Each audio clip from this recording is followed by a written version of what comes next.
नमस्कार दोस्तों ईपीएस 95 पेंशनरों के ऊपर जो है कोई बात करने को तैयार नहीं है। अगर सरकार से भी बात करो तो सरकार भी बंद कमरे में जो है ईपीएस 95 पेंशनरों को आश्वासन सो देती है, लेकिन खुले रूप से आप देखोगे भरे मंचों से कहीं भी ईपीएस 95 पेंशनरों का जिक्र नहीं किया जाता है।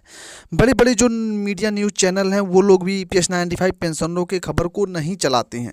क्या बात है, ईपीएस 95 पेंशनरों को, जो हमारे बुजुर्ग हैं, उनकी बातों को जो है दबाने की कोशिश की जा रही है।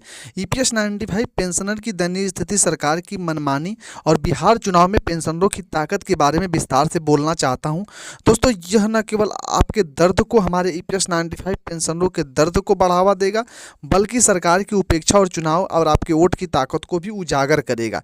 ईपीएस 95 पेंशन योजना 1995 में शुरू की गई थी, जिसमें वादा किया गया था कि सरकारी पेंशन से भी बेहतर यह जो है पेंशनकारी जो योजना है ये लाभ देगी। लेकिन आज लाखों पेंशनर्स मात्र 1,500, 400, 300, 600, 700 प्रतिमाह पर गुजारा करने को मजबूर हैं।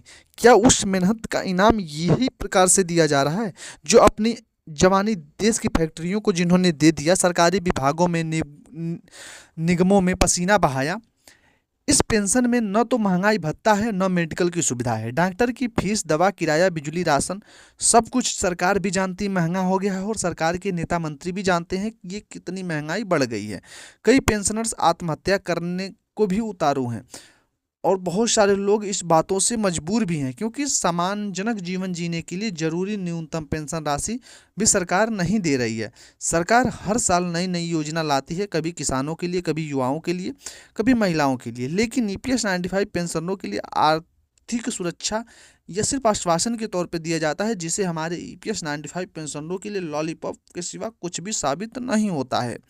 बहुत सारे पेंशनरों की मांग थी कि न्यूनतम पेंशन 7,500 महंगाई भत्ता कर दिया जाए, और ये सुविधा जो है हमारे सारे जो बुजुर्ग पेंशनर्स हैं उन लोगों को मिले।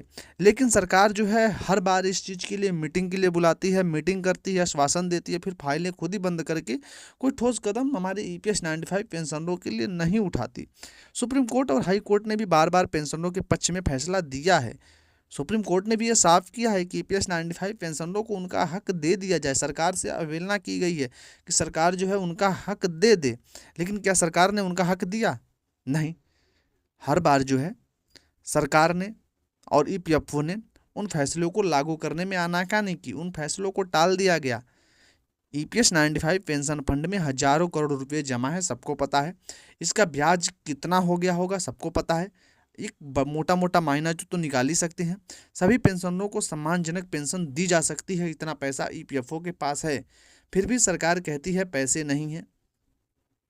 बिहार सरकार ने हाल ही में सामाजिक सुरक्षा पेंशन योजना की राशि बढ़ाकर के 1,100 रुपये कर दी, लेकिन ईपीएस 95 पेंशनर, जिनका योगदान देश की अर्थव्यवस्था में सबसे ज़्यादा रहा है, और आज भी जो है बहुत सारे हमारे नवयुवक भाई उसमें उपेक्षित है, योगदान दे ही रहे हैं। सरकारें चुनाव के समय पेंशन बढ़ाने का वादा तो कर लेती हैं, लेकिन क्या चुनाव बीतने के बाद वो इस वादे पर खरी उतरती हैं या सब कुछ भूल जाती हैं? ईपीएस 95 पेंशनर की संख्या जो है वो 78 लाख है। उनके परिवार मिलाकर 40 से 45 करोड़ लोग इस समस्या से प्रभावित हैं। इतनी बड़ी आबादी को नज़रअंदाज करना लोकतंत्र का अपमान है, इस देश का अपमान है, हमारे बुजुर्गों का अपमान है, हमारे खुद के जो काम हो रहे हैं उसकी अवहेलना होती है। क्या हमारे बुजुर्गों को इस प्रकार से सताया जाना चाहिए?